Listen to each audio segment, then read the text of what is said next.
마태복음 4장 18절에서 22절입니다. 한 절씩 교독합니다.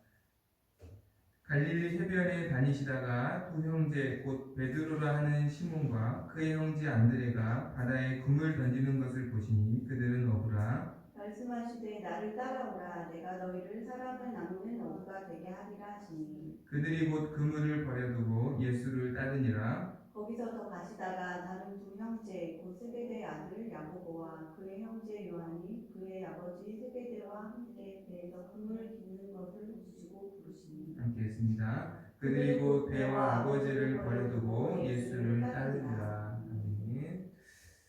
오늘 예수님은 제자들을 부르시고 그 제자들과 함께 23절부터 25절의 말씀을 보면 천국 복음을 전파하시고 또 가난한 자들 그리고 연약한 자들을 고치시면서 본격적으로 제자들과 함께 공생의 사역을 하시는 것을 우리는 볼 수가 있습니다. 오늘 특별히 제자들을 부르시는 장면에 좀 포커스를 맞추고 있는데요. 제자들은 오늘 특별히 대표적으로 4명의 제자들을 부르시는 장면이 나옵니다. 베드로와 안드레고 그리고 요한과 야고보죠. 각각 형제들입니다. 각각 형제들인데 공통점이 있어요. 대부분 이들은 같은 동네에 사는 사람들이었다. 갈릴리 출신이다. 갈릴리 출신이가 어릴 때부터 여기서 자란 사람들이고 그래서 아버지의 가업을 이어서 물고기를 잡는 직업이 어부였던 그런 사람들입니다. 대표적으로 4명만 나와 있지만 대부분의 12제자 중에 대부분의 예수님의 제자들의 모습을 보면 대부분이 갈릴리 출신입니다. 이 갈릴리 출신은 제가 지난번에 말씀드렸지만 굉장히 종교적으로 또 문화적으로 경제적으로 소외되고 이방인 취급받았던 이스라엘 중에서도 이방인 취급을 받았던 그런 소외된 지역에서 어떻게 보면 차별을 받으면서 자랐던 그런 대부분의 사람들이 놀랍게도 예수님의 제자가 된 것이고요. 또 그들의 직업 자체도 어부나 그리고 세리나 그리고 열심당이나 그러니까 굉장히 사람들이 어떻게 보면 선호하지 않고 어떻게 보면 약간 기피하는 약간은 뭐 세리는 사람들이 죄인 취급을 했으니까요. 어부도 그렇게 환영받는 직업은 아니었습니다. 그러니까 어떻게 보면 사회적인 당시의 어떤 세상적인 기준으로 봤을 때 예수님의 제자들은 참 부족함이 많아 보였고 또 어떻게 보면 자랑할 만한 것이 없는 특별히 내세울 만한 것이 없는 그러한 조건과 환경을 가진 사람들이 대부분 예수님 제자들의 모습이었다라는 것입니다. 그런데 예수님은 놀랍게도 그들을 부르셨다는 거예요. 특별히 오늘 우리가 의미심장하게 살펴보고 보아야 할 말씀이 18절에 있습니다. 우리 18절 함께 읽어볼까요? 다같이 시작. 갈릴리 해변에 다니시다가 그 형제고 베드로라 하는 시몬과 그의 형제 안드레가 바다에 금을 던지는 것을 보시니 그들은 어부라. 베드로의 이름이 2개가 나와 있습니다. 베드로라 하는 시몬과 그렇죠. 2개가 나와 있어요. 원래 베드로의 이름은 베드로가 아니라 시몬이었어요. 시몬은 당시에 흔한 이름입니다. 우리로 말하면 철수, 영희 흔한 이름이에요. 흔한 이름. 그런데 예수님이 베드로라고 다시 지어주신 거예요. 베드로라는 뜻은 반석이라는 뜻이죠. 반석이라는 뜻이에요. 그러니까 원래 시몬이었는데 예수님께서 하나님의 교회의 반석이 되는 또 19절 말씀처럼 사람을 낚는 어부로서 교회의 반석이 되는 주님이 지어주신 대로 주님이 이름을 불러주신 대로 그가 실제로 처음에는 시몬이었는데 처음에는 어떻게 보면 평범 이하의 사람이었는데 예수님의 부르심에 반응하며 예수님을 따라가는 삶을 통해서 정말로 사람을 낚는 어부로 정말로 교회의 반석이 되는 사람으로 변화되었다는 것이죠. 그렇게 정말 만들어졌다는 것입니다. 예수님의 제자의 조건은 그 사람의 자격이나 그 사람의 어떤 모습에 있는 게 아니라 전적으로 예수님의 부르심에 있습니다. 예수님이 부르시면 그 사람은 예수님의 제자가 되는 것이죠. 그리고 제자로 만들어지는 것입니다. 제자로 변화되는 것입니다. 로마서 11장 29절에 하나님의 은사와 부르심에는 후회하심이 없느니라. 그러니까 주님이 나를 부르셨다면 주님은 후회하심이 없는 줄 믿습니다. 후회하심이 없고 반드시 나를 부르신 대로 만들어 가시고 변화시켜 주시는 것이죠. 때로는 제자들의 모습만 봐도 어떻게 제자들이 이러한 모습일까라고 실망스러울 때가 참 많았습니다. 이후에도 보면 특별히 베드로는 나중에 보면 예수님을 3번이나 부인하고 십자가 앞에서 그리고 심지어 예수님을 저주하고 예수님을 떠났던 사람입니다. 그러나 한번 하나님 예수님의 부르심을 받은 그 베드로를 그 제자들을 예수님은 포기하지 않으시죠. 계속 찾아가셔서 결국은 그 주님의 사람으로 베드로가 결국은 변화되는 것을 봅니다. 그 사람을 낳는 업으로 사도행전에서 귀하게 쓰임받는 사람으로 변화되는 것을 우리는 보게 됩니다. 그래서 우리가 기억해야 할 것은 완전하시고 실수가 없으신 하나님이 나를 부르셨다면 하나님은 우리를 결국 주님의 사람으로 그 부르신 대로 만들어 주실 줄 믿습니다. 그래서 나의 모습을 보고 때로는 실망스러울 때가 있고 때로는 참 한탄이 나올 때가 있지만 나를 믿는 게 아니라 나를 부르신 하나님을 믿으시기를 바랍니다. 나를 부르신 하나님은 실수가 없으시다. 후회하심이 없으시다. 사람은 그래요. 사람은 이 직원이 잘할 줄 알고 뽑았는데 내가 안목이 없어가지고 내 기대대로 이 직원이 반응하지 못할 수도 있겠죠. 왜요? 그는 완전하지 않으니까. 사람은 다 후회를 하는 존재거든요. 사람은 다 실수를 하는 존재거든요.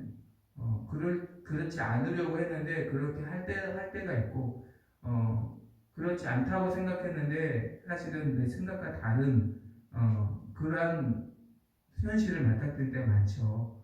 그러나 하나님은 실수가 없으신 분인 줄 믿습니다. 그분이 우리를 부르셨다면 그분이 결국 그분의 뜻을 이루실 줄 믿습니다. 우리 기억해야 할 것은 예수님의 자녀가 되는 하나님의 제자가 되는 것, 하나님의 자녀가 되는 것은 우리의 자격이 있는 게 아니라 전적으로 하나님의 부르심에 있고 하나님이 우리를 부르셨다면 우리를 하나님이 기뻐하시는 자녀의 모습으로 주님의 제자의 모습으로 오늘도 만들어 가실 줄 믿습니다. 그렇게 그분을 신뢰하며 주님을 따라가기를 원합니다. 그렇게 주님을 따르는 사람의 모습을 제자라고 하는데 특별히 오늘 모습을 통해서 주님의 부르심을 받고 주님을 따르는 제자의 모습이 어떤 모습인가 2가지만 살펴보길 원하는데요. 먼저 주님의 제자는 예수님과 항상 함께하는 사람입니다. 예수님은 제자들을 부르시면서 많은 걸 요구하지 않으셨어요. 나를 따라오라. 그런 거예요. 항상 예수님을 따라오라는 거죠. 항상 예수님과 함께 하라는 것입니다. 예수님이 제자를 부르신 가장 큰 목적은 예수님과 함께 하기 위해서입니다. 이걸 좀 본격적으로 정확히 말씀하고 있는 본문이 있는데요. 이 본문을 찾아보겠습니다. 마가복음 3장 14절입니다. 마가복음 3장 14절.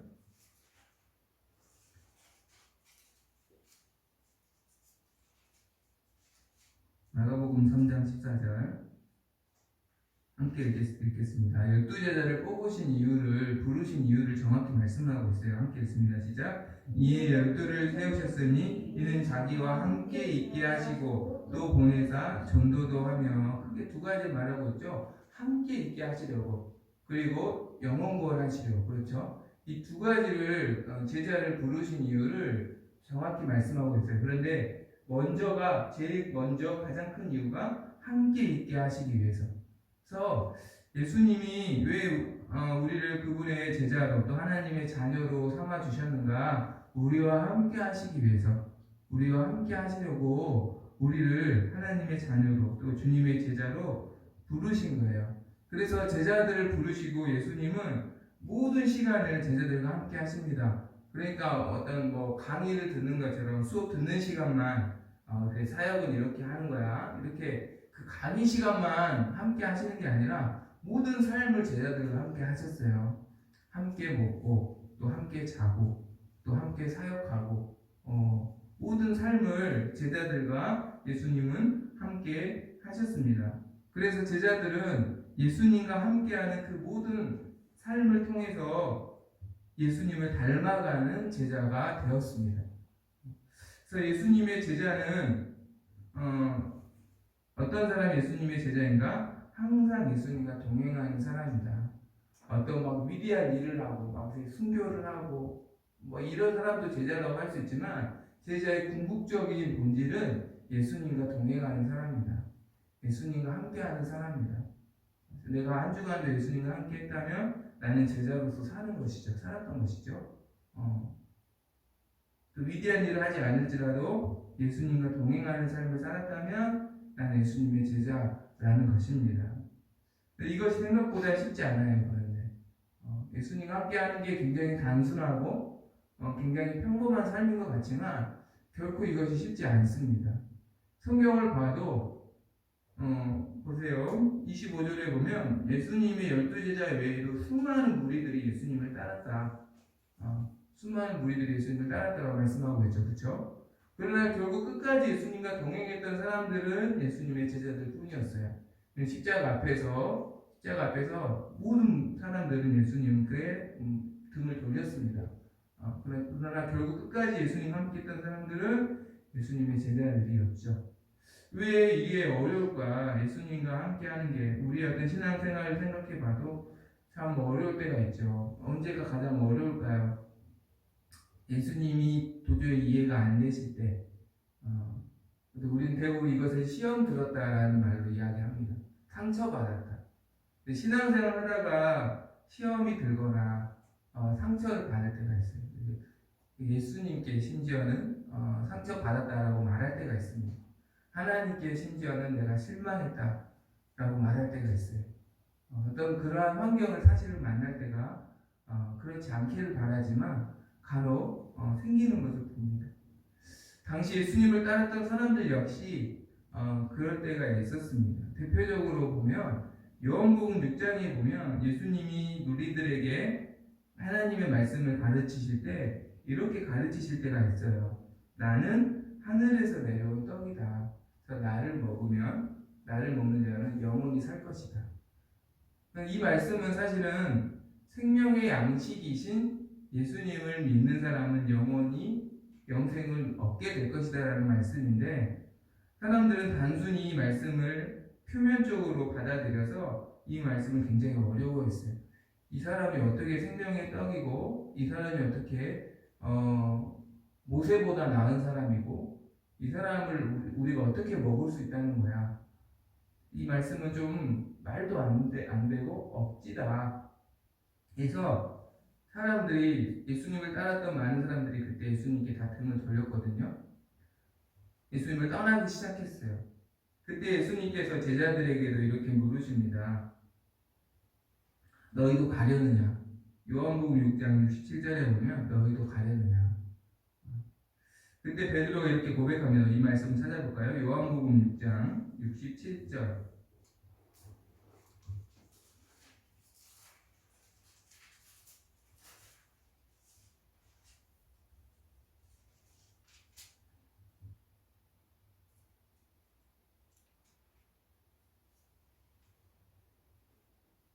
요한복음 6장 67절. 우리 함께 67절, 68절 읽겠습니다. 시작.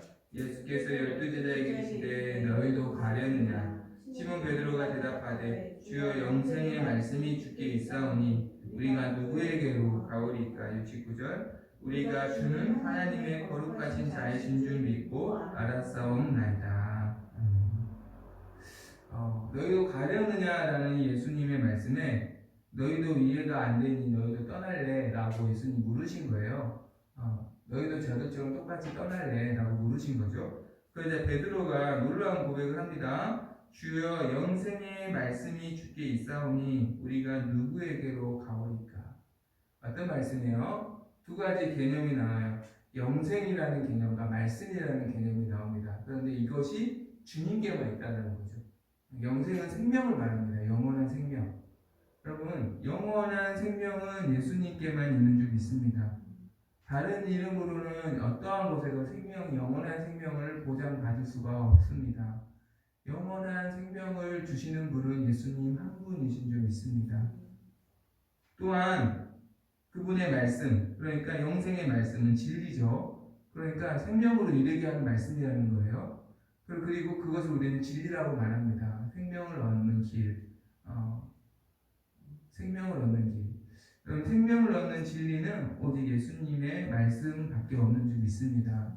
세상 어떤 가르침도 우리를 생명으로 인도하는 진리는 아닙니다.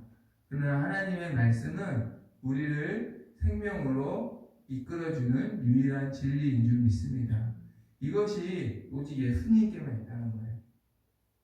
그러니까 오직 예수님밖에 이 생명이고 진리를 보여주실 분이 없다는 것이죠. 그래서 결론으로 이렇게 말하죠. 69절 우리가 주는 하나님의 거룩하신 자인 줄 믿고 알았사옵나이다. 무슨 말씀일까요? 오직 예수님 당신만이 하나님이 보내신 우리의 구원주이십니다. 우리의 구원자이십니다. 그러니까 유일한 구원주이십니다. 라는 뜻이에요. 그러니까 그럼에도 불구하고 우리가 예수님과 동행할 수 있는 비결이 이 고백 안에 있습니다. 그것은 예수님만이 생명이십니다. 예수님도 생명이 아니라 예수님만이 생명이십니다. 예수님만이 진리이십니다. 그러니까 다른 것도 진리가 있는 게 아니라 예수님만이 진리이십니다. 예수님만 유일한 구원주이십니다. 유일한 구원주이십니다. 그리고 자녀를 키워보면 참 이렇게 우리 아이들도 보면 이제 사춘기여서 이렇게 이 사춘기가 쉽지 않다라는 생각을 많이 요즘에 더 하게 됩니다. 첫째는 무난하게 지금 가고 있어서 크게 인식을 못했는데 둘째부터 이제 굉장히 그러한 어떤 어려움들이 생기는 것 같아요. 그런데 저는 놀라운 것은 그럼에도 불구하고 아이가 막 때론 짜증도 내고 화도 내고 그러는데 겨우 이렇게 저는 모르겠어요. 아빠는 모르겠는데 엄마를 너무너무 좋아해요. 결국은 또 이렇게 삐지다가도 다시 또 엄마한테 와서 잠을 자고 그런 모습을 저는 봐요. 그걸 왜 그럴까? 엄마는 엄마니까. 엄마가 두 명이 아니잖아요. 엄마가 유일한 엄마잖아요. 유일한 엄마잖아요. 유일하니까 엄마를 통해서 양육을 받고 또 사랑을 받고 엄마만큼 사랑을 주는 존재가 없잖아요. 유일한 존재이기 때문에 결국은 그렇게 때로는 이렇게 전쟁과 같은 때로는 갈등을 보일 때가 있을지라도 결국은 다시 엄마를 사랑하는 마음으로 또 엄마와 함께하는 아이의 모습 보면서 결국은 예수님만이 우리의 생명이시고 결국 예수님만이 진리이시고 구원주이시라는 이 유일한 분이라는 유일한 것이라는 이 믿음이 확고할 때 때로는 우리가 흔들려도 결국은 다시 주님 앞에 나올 수 있지 않을까. 이것을 사실은 확실히 믿고 깨닫는 사람이 복이 있는 자인 줄 믿습니다. 아이가 본능으로 엄마는 한 분밖에 없어 라는 그 본능으로 알아서 결국은 엄마를 다시 찾는 것처럼 우리가 이 영적인 이 진리를 정말 깊이 확신하고 깨달을 수 있는 그러한 은혜가 하나님께 저와 여러분에게 허락해 주시기를 이 확고한 믿음으로 살아갈 수 있는 은혜를 주께서 저와 여러분에게 허락해 주시기를 간절히 소망합니다. 또한 예수님의 제자의 특징은 예수님의 말씀에 우선순위를 두고 순종하는 사람들이라는 거예요. 오늘 강조하는 말씀이 있습니다. 20절, 22절에 보면 나를 따르라는 말씀 앞에 다 버려두고 예수를 따랐다는 거예요. 배를 버려두고 그물을 버려두고 예수님을 따랐다는 거죠. 그럼 지금도 그렇지만 지금도 배는 굉장히 어떻게 보면 어부에게는 전 재산입니다. 지금도 배는 비싸잖아요. 근데 이 배들은 단순한 배가 아니라 전 재산이고 이들의 모든 거예요. 지금도 배라는 것은 참 어부에게는 소중한 건데 당신은 얼마나 더 소중한 물건이었겠어요. 그걸 버려두고 예수님을 따랐다라는 것이죠. 예수님의 제자는 결국은 예수님의 말씀에 순종하는 것에 걸림이 되는 것이 있다면 그것을 내려놓고 또 그것을 또 자기를 부인하고 예수님 말씀에 먼저 즉시 순종하는 사람이 예수님의 제자라는 것을 우리는 보여줍니다. 배를 들고 예수님을 지금 따를 수 없잖아요. 그러니까 내려놓고 따르는 거예요. 그물을 가지고 지금 예수님을 따를 수 없잖아요. 그러니까 그물을 내려놓고 예수님을 따르는 거예요. 먼저 그 말씀의 우선순위를 둔다라는 것이죠. 그러나 무리는 그렇지 않습니다. 무리는 자기를 부인하는 게 없습니다. 그래서 예를 들어서 한 부자 청년에게 예수님이 너의 재산을 가난한 자들에게 나눠주고 날 따르라 라고 했을 때 그는 예수님 따르지 못합니다. 왜요? 재산을 내려놓을 수 없거든요. 재산을 다 내려놓을 수 없으니까 결국 예수님을 따를 수가 없는 거죠.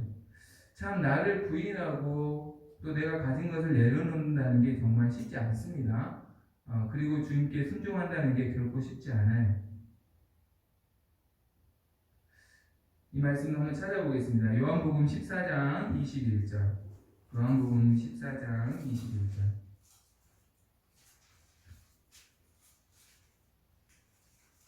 요한복음 14장 21절입니다.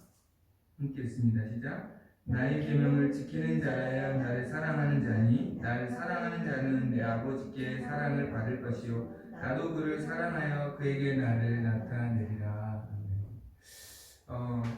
참 어렵지만 주님께 순종하는 사람에게 주의 계명의 말씀을 지키고 순종하는 사람에게 예수님이 놀라운 약속의 말씀을 해주시는데요. 나도 그를 사랑하여 그에게 나를 나타내리라.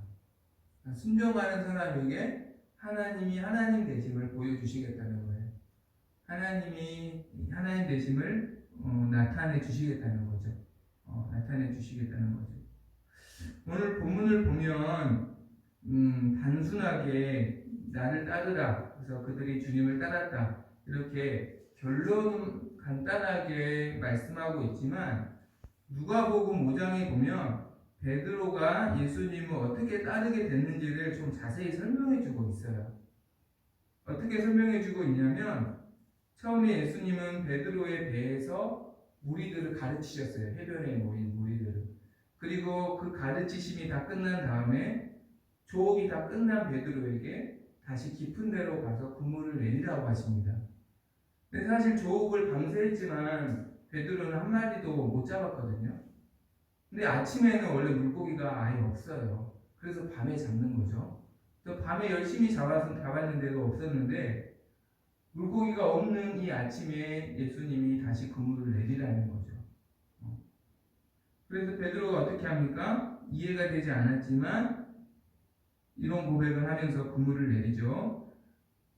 선생님, 우리들이 밤이 새도록 수고하였을 때 잡은 것이 없지만 말씀에 의지하여 내가 그물을 내리리이다 하고 그물을 내립니다. 그러자 어떻게 됩니까? 그물이 찢어질 정도로 많은 물고기를 잡습니다. 베드로는 경험적으로 이분이 하나님이시구나 라는 걸 깨닫습니다. 하나님이 아니고서는 이게 가능할 수가 없다. 평생 물고기를 잡았던 나도 이러한 것은 경험한 적이 없다 라고 그분이 하나님이심을 깨닫고 무릎을 꿇죠. 저는 죄인입니다. 저를 떠나세요. 전 당신처럼 거룩한 분과 함께 할 수 없는 죄인입니다 라고 고백합니다. 그리고 그때 예수님 나를 따르라 말씀하셨고 그래서 주님을 따르게 된 것이죠. 결국은 뭐냐면 주님은 처음부터 베드로에게 나를 따르라 하신 게 아닙니다. 처음에는 배를 빌려달라고 하셨고, 그리고 그 배에서 무리들을 가르치신 다음에는 깊은 곳에 그물을 던지라고 하셨습니다. 그러니까 생각해 보세요. 모든 걸 버려두고 주님을 따르라는 말을 처음부터 하신 게 아니라 처음에는 베드로에게 주님은 작은 순종을 원하셨어요. 우리에게도 마찬가지일 겁니다. 주님이 우리에게 처음부터 순교해라 이렇게 하시지는 않으셔요. 저한테도 아직까지 그렇게 말씀하시지는 않으셨어요.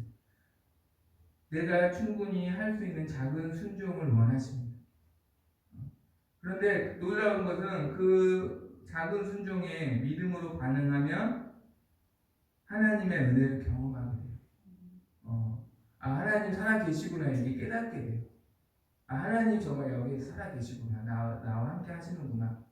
정말 말씀처럼 나의 계명을 지키는 자에게 나도 그를 사랑하여 그에게 나를 나타내리라. 이 말씀처럼 그분을 나타내 주세요. 그러니까 그 하나님을 경험하는 그 힘으로 또 깊은 순종으로 또 나아가게 되는 거예요. 그래서 더 깊은 곳으로 나아가게 되는 겁니다. 베드로의 순종도 점점 깊어지는 것을 봐요. 처음에는 배를 빌려드리고, 그 다음에는 깊은 곳에 그물을 던지고, 그 다음에는 배를 버리고 예수님을 따르죠. 그 다음에는 주님을 위해서 순교하게 되죠. 깊은 곳으로. 그래서 중요한 것은 지금 내게 요구하시는 그 말씀의 그 작은 순종에 내가 머리가 아닌 믿음으로 반응하여 순종할 때 하나님을 경험하게 되고, 그래서 더 깊은 곳으로 나아가 주님과 더 깊은 교제와 사귐을 누리는 것이죠. 그것이 제자의 살아가는 방식이고 비결이라는 것을 우리에게 말씀하고 있습니다.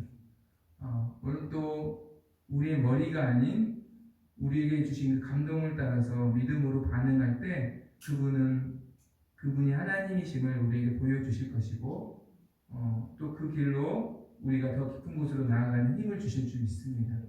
한 주간도 그런 어떻게 보면 믿음의 비밀과 비결로 승리할 수 있기를, 그러한 은혜를 하나님께서 또 한 주간도 허락해 주시기를 간절히 소망합니다.